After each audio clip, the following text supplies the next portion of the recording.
네, 안녕하세요. 오늘의 끝내주는 남자 메리츠연금증권의 이희권입니다. 자, 그럼 오늘의 끝내주는 한마디 보시겠습니다. 코스닥 상승 랠리 또는 과열. 신년 들어서 코스닥 시장의 상승률이 좋았죠. 하지만 오늘 고점 부근에 들어서면서 조금 하락폭을 조금 키우고 있고요. 반면에 그동안 저조했던 그 정화조를 비롯해서 대형주들이 코스피 위주로 상승세가 있는 하루였습니다. 지금 투자자분들은 조금 고민이 될 시점인데요.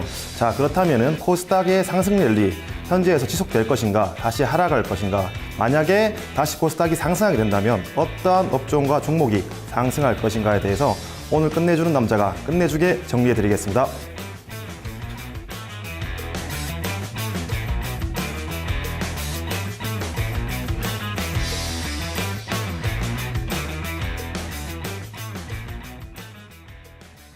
네, 아마 많은 분들이 같은 고민을 안고 계셨을 겁니다. 오늘같이 유가증권 시장 밑에 있던 종목들이 강한 상승 흐름을 나타내면서 또 코스피 지수가 상승을 할 때 또 코스닥은 쉬어가는 흐름 보여주고 있습니다. 이것이 앞으로 대세가 굳혀지면서 지수의 흐름을 좀 좌지우지할지 고민되는 시점인데요. 과연 어떤 결론을 내릴 수 있을까요? 오늘 끝내주는 전략 시간 함께 고민해 보겠습니다. 오늘 함께 해주실 분은요. 조금 전 만나본 메리츠존금증권의 이희권 대리입니다.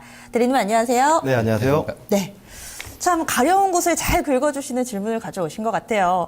지금 코스닥 많이 올랐기 때문에 한편에서는 이제 시작이다. 가자 600 이렇게 외치는 쪽도 있고 한편에서는 이제 조금씩 좀 조심해야 되지 않느냐라는 얘기도 슬슬 나오는 것 같아요. 네, 코스닥 같은 경우에는 2008년도 고점이 588포인트였죠. 네. 하지만 계속해서 그 588포인트를 넘어서지 못하고 코스닥 지수는 다시 540포인트를 밀리든지 또는 500포인트 이하로 떨어지든지 굉장히 그 코스닥 투자자분들을 실망시키는 그런 움직임을 보였거든요. 하지만 저는 지금 감히 말씀드리는데 코스닥 네. 시장이 588포인트를 돌파 이후에 올해는 계속해서 최고가를 경신할 것이라고 그걸 말씀드리고 싶습니다. 물론 제가 코스닥 종목 모든 종목이 간다라고 말씀드리는 게 아니라 과거에 우리나라 성장주들이 대형주 쪽에 코스피 쪽에 많이 있었더라면은 이제는 그 성장주들이 그 코스닥 쪽에 많이 몰려 있기 때문에 이러한 종목들의 성장과 함께 코스닥은 그 계속해서 최고치를 경신할 것이라고 제가 말씀드리고 싶습니다. 그렇게 보시는 좀 근거가 뭐가 있을까요?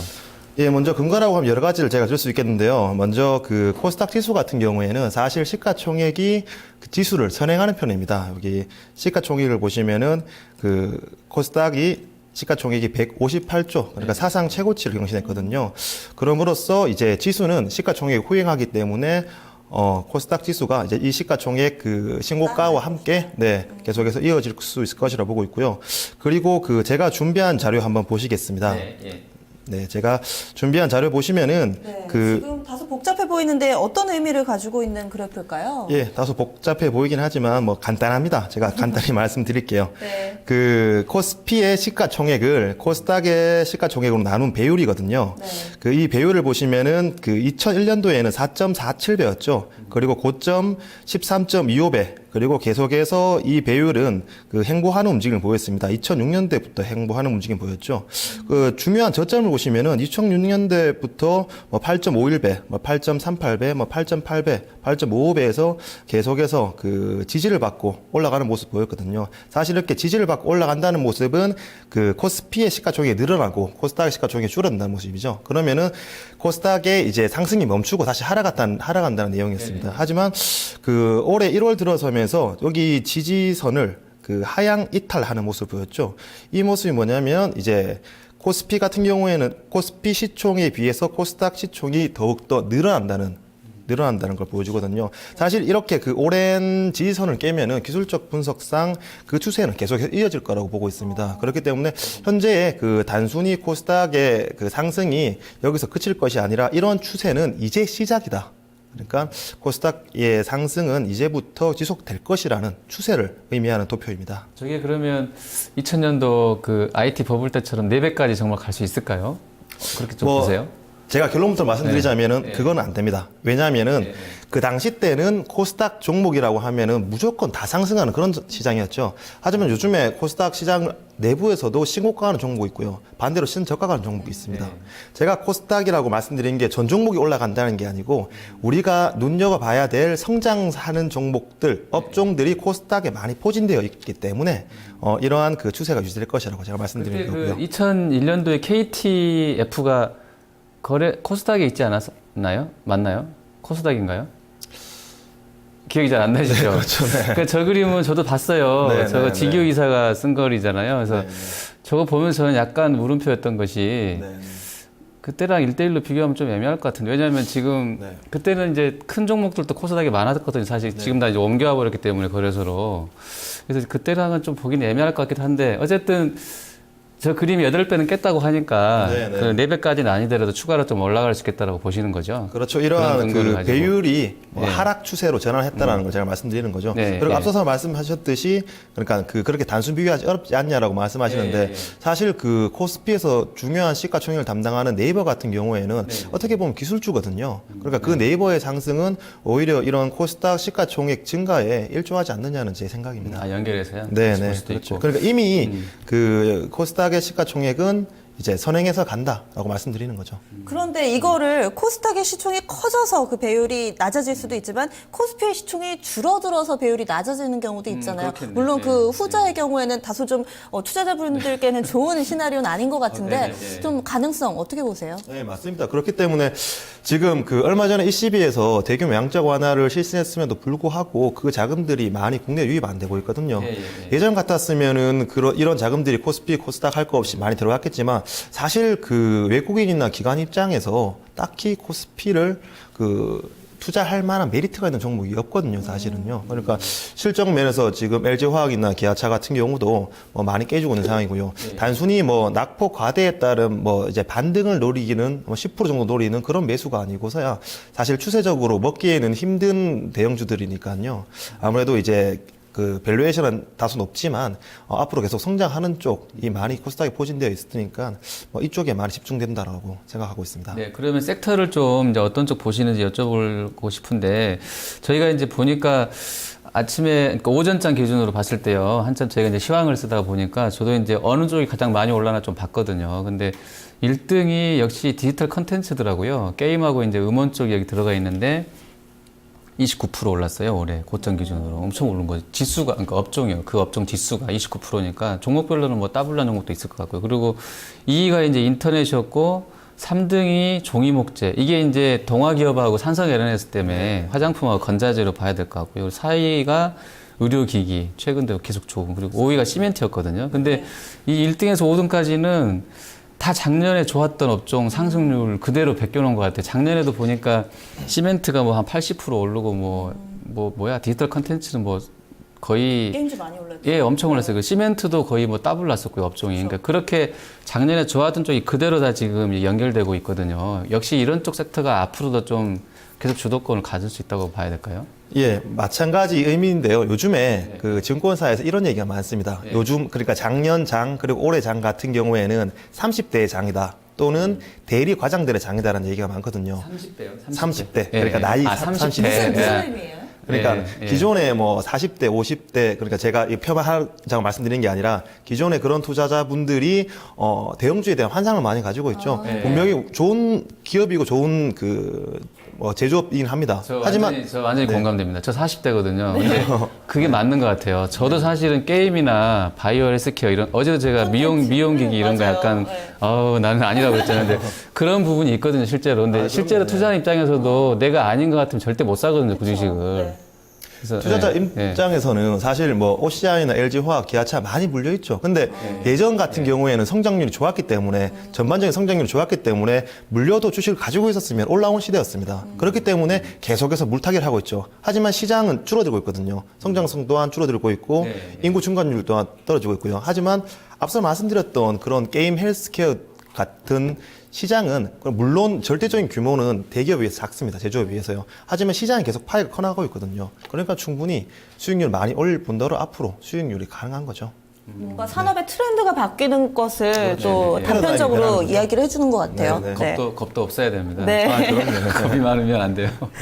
네. 네, 예. 그래서 지금 보면은 그 가운데서 또 어떤 업종이 앞으로의 네. 대세가 될 거라고 보세요?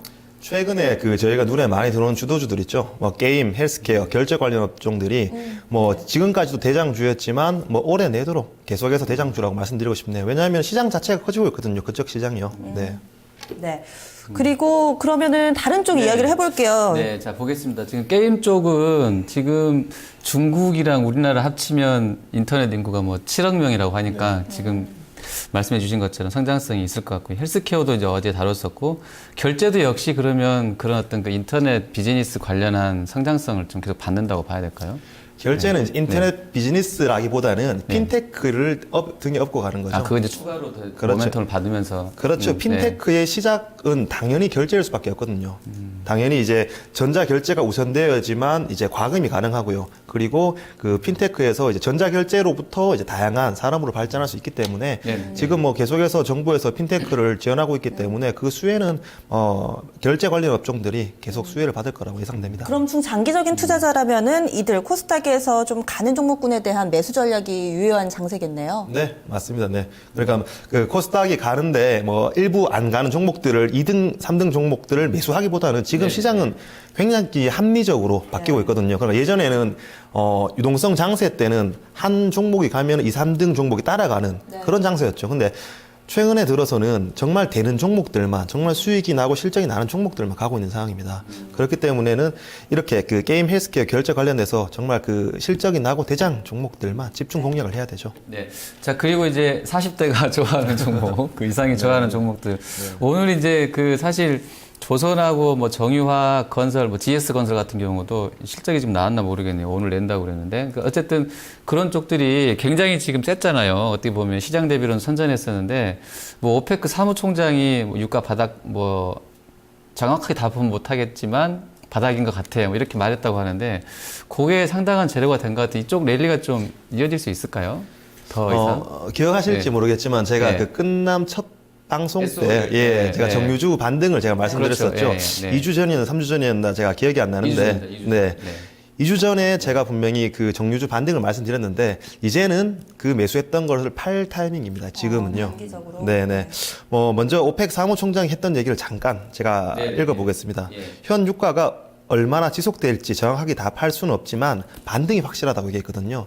그러니까 사무총장 또한 그 지금이 이제 저점 구간이지 당장 내일 반등할 것이다라고 얘기하지 않았거든요. 언젠가는 반등할 것이라고 얘기를 했거든요. 그렇죠. 사실 이렇게 그 바닥권에서 계속 지지부진하게 되면은 그간의 그 유가 반등에 의해서 기대감으로 올랐던 종주들은 당연히 차익 실현이 될 수밖에 없죠. 그리고 뭐 앞서서 제가 말씀드렸듯이 다시 코스닥 랠리가 시작되게 되면은 그쪽으로 자금이 쏠릴 수밖에 없거든요. 그 이쪽을 좀 팔고 다시 또 가야 되기 때문에 네. 그쪽은 여전히 좀 단기적인 반등에 그칠 것이다라고. 예, 단기적인 반등이 보시는 그칠 거고. 수밖에 없습니다. 그리고 이쪽이 만약에 랠리가 오려면은 좀 어떤 선결 조건이 있어야 될까요? 선제적인 조건들이.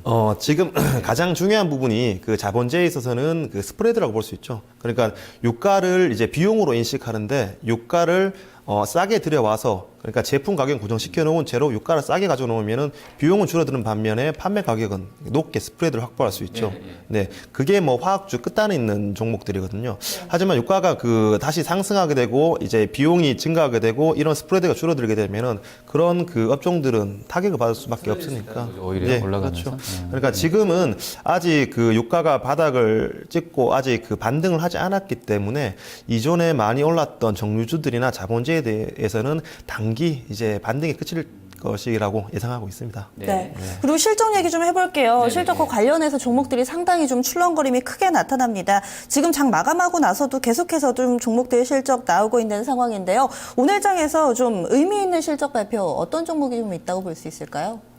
오늘 그 부진한 실적 발표 이후에 주가가 엇갈리는 모습을 많이 보였었죠. LG화학과 기아차 같은 경우입니다. LG화학은 부진했는데 굉장히 또 잘 갔고 기아차는 또 네. 4년 만에 신저가 뭐 이런 부분은 어떻게 해석해야 될까요? 제가 생각하기에는 이유가 몇 가지 있거든요. 먼저 가장 1차원적으로 수급을 한번 보시겠습니다. 수급을 한번 보시면은 저기 제가 준비한 자료 한번 보시겠습니다. 먼저 LG화학 같은 경우에는 외국인 투자자가 1월 9일서부터 이틀을 제외하고 계속해서 매집하는 모습 보였고요. 반면에 개인들은 거의 순매도를 일관하는 모습 보였습니다. 하지만 기아차 같은 경우에는 반대죠. 개인 같은 경우에는 1월 15일부터 계속해서 순매수, 1월 26일에는 마지막에는 거의 200만 주 가까이 매수를 했고요. 반대로 외국인 기관들은 모두 양매도한 모습 보였습니다. 그리고 차트에서 봐서 알 수 있다시피 기아차 같은 경우에는 신저가를 뚫고 내려가는 상황이었고요. 그리고 LG화학 같은 경우에는 어느 정도 바닥을 다지는 쌍봉을 만드는 모습이었습니다. 이러한 수급적의 원인이 뭐냐고 제가 말씀드리자면은 사실 실적은 둘 다 기대치 이하였지만 LG화학 같은 경우에는 주력 제품의 스프레드가 아직까지 양호하거든요.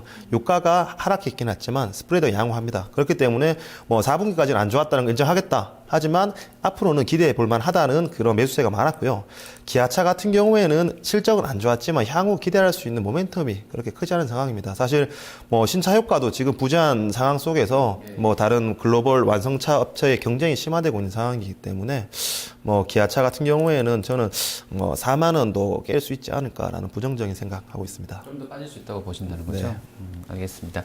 자, 그러면 내일장 좀 전망을 좀 해보면 좋을 것 같아요. 일단 오늘 코스닥은 글쎄요, 컴투스 아까 보니까 겁나더라고요. 위에서 그냥 한 10% 빠지더니 결국에 마이너스로 끝내놨고, 또 거래소는 또 종가에도 올려놨고 좀 애매해진 상황인데 지수 전망은 좀 어떻게 하고 계세요? 지수 전망은 제가 앞서서 말씀드렸듯이 코스닥이 먼저 조금 상대적 우위를 보일 것이라고 말씀드리는데요. 당장 내일에 들어서 이제 코스피는 빠지고 코스닥이 올라간다 이런 논리가 아니라 추세가 코스닥의 점진적인 상승을 이어질 것이라고. 그리고 왜냐하면 그 안에 성장주들이 많으니까요. 말씀드리는 거고. 저는 내일장 전망을 개인적으로 오늘 컴투스 게임빌이 많이 올랐다가 장 막판에 빠지긴 했지만 이 종목들을 지금 담아야 된다라고 말씀드리고 싶습니다.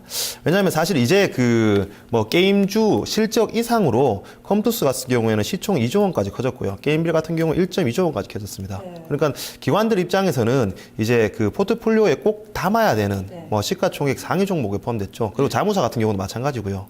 그렇기 때문에 기존의 이 친구들의 밸류에이션 이상으로 프리미엄을 부과해도 되는 구간에 들어섰기 때문에 단기적인 이런 출렁거림이 있을 수 있겠지만 우상향 추세는 유지될 것이라고 생각합니다. 그런데 지금 언급해 주셨던 컴투스요. 다른 게임주들은 대체로 좋았는데 앞서도 좀 얘기를 해주셨지만 장중에 변동성도 상당히 있고 오늘 장 5%나 밀렸거든요. 이 특별한 원인이 있나요? 이 종목만 게임주 중에 이런데. 사실 컴투스 게임빌 같은 경우에는 이제 거의 쌍둥이였죠. 쌍둥이였는데 최근 들어서 컴투스의 수급들이 게임빌로 많이 몰리는 상황입니다. 사실 컴투스의 대표적인 게임이라고 하면 서머너즈워죠. 근데 게임빌 같은 경우에는 이제 별이 되어라가 이제 중국에서 거의 서머너즈급으로 될 수 있다는 기대감으로 지금 상승이 많이 있는데요. 기존의 작년에 게임주를 컴투스가 주도했다라면은 올해는 게임빌이 게임주들을 주도할 거라는 가능성이 제기되고 있습니다. 그쪽에서 수급이 많이 몰리면서 이제 컴투스는 막판에 차익 실현 좀 된 것 같은데요. 제 의견도 동일하고 만약에 투자자분들이 게임주를 매수하시려면은 컴투스보다는 게임빌이 시총 면에서나 앞으로의 신장 면에서나 조금 낫지 않나 그렇게 생각되고 있습니다. 네, 그러면 좀 힌트를 주신 것 같은데요. 내일장에 승부수 띄워보겠습니다. 자, 내일장 한판 승부에는 앞서서 말씀드렸던 게임빌 이외에 조그만한 종목이죠. 그보다 시총이 작은 종목입니다. 소프트맥스를 제가 추천드리도록 하겠습니다. 창세기전. 네, 그렇죠. 네. 창세기전 포죠. 네. 사실 창세기전이라고 얘기하면은 게임을 모르시는 분들은 다소 의아해할지도 모르는데 사실 우리나라에서 매니아층이 거의 가장 많은 그런 게임이라고 볼 수 있죠. 네. 제가 게임을 잘 안 하는데 초등학교 때 컴퓨터 PC로 했던 게임 기억이 그렇죠. 납니다. 예. 그러니까 이 창세기전이 거의 지금 네 번째 시리즈가 나오는데 네 번째 시리즈가 6년, 7년 만에 출시되거든요. 사실 어제 이번 주 토요일에 FGT라고 포커스 그룹 테스트라고 그러니까 CBT 이전에 특정 몇 명만 모집해서 따로 클로즈 베타 서비스를 하는 그런 이제 현장 테스트를 진행하는데 어제 이제 FGT에 대한 합격자와 불합격자가 나왔거든요. 근데 사실 여기 합격자들은 굉장히 이 창세기전에 대한 그런 매니아급 중독 이라고 해야 될 만큼 네 그렇죠. 과한, 예. 네. 그 정도 돼야지 합격할 수 있습니다. 근데 제가 그 관련된 기사를 보니까 엄청난 이런 매니아급에는 불구하고 떨어지는 걸 굉장히 아쉬워하더라고요. 자, 그럼 제 개인적인 시나리오는 이번 주 토요일에 FGT를 진행하게 되면 일요일에 거기 이제 100명의 인원들이 글을 쓰게 되겠죠. 얼마나 폭발적일지에 대해서 감히 예상이 되거든요. 그렇다면 월요일에는 갭 상승을 시작하지 않을까. 그렇다면 앞서서 이번 주 주말, 이번 주 수목금에서는 이런 기대감이 조금씩 주가에 반영되지 않을까라는 생각에 소프트맥스 내일장 한반 승부의 종목으로 제가 준비해왔습니다. 이건 네. 대리님이 게임주 가운데 은근히 다크호스인 게요. 제가 예전에 지난해 네. 말쯤이었나? 네. 그 아침에 하는 객장 파워리그에서 넥슨 GT로 수익을 엄청나게 내셨거든요. 그렇죠. 네. 당시에 시장에서 약간의 소외 종목이었는데 이번에 소프트맥스도 굉장히 자세한 시나리오를 가지고 와 주셨습니다. 네네. 그러면 오늘 움직임하고요. 간략하게 좀 가격 전략까지만 좀 들어볼까요? 제가 그 장 마지막에는 여기 방송을 온다고 소프트맥스 종가를 못 봤는데요. 한 종가가 1% 정도 올랐어요. 아, 17,000원 17,000. 부근에서 움직임 네. 나타냈는데요. 지금 이 가격 구간대에도 충분히 좀 매력적일까요? 어떻게 보세요? 예, 뭐 그 차트 기술적 분석으로 보시면은 그 한 번 이제 2차 상한가를 2번 이후에 뭐 5일 정도 횡보하고 오늘 뭐 약간의 뭐 양봉을 그리면서 다시 한번 재상승하는 움직임이 보이고 있거든요. 저는 충분히 내일 시초가도 뭐 공략해도 가능할 것으로 보고요. 목표가는 단기에 2만 원까지도 가능할 것으로 보입니다. 네, 알겠습니다. 기대 많이 할게요. 고맙습니다. 네, 감사합니다.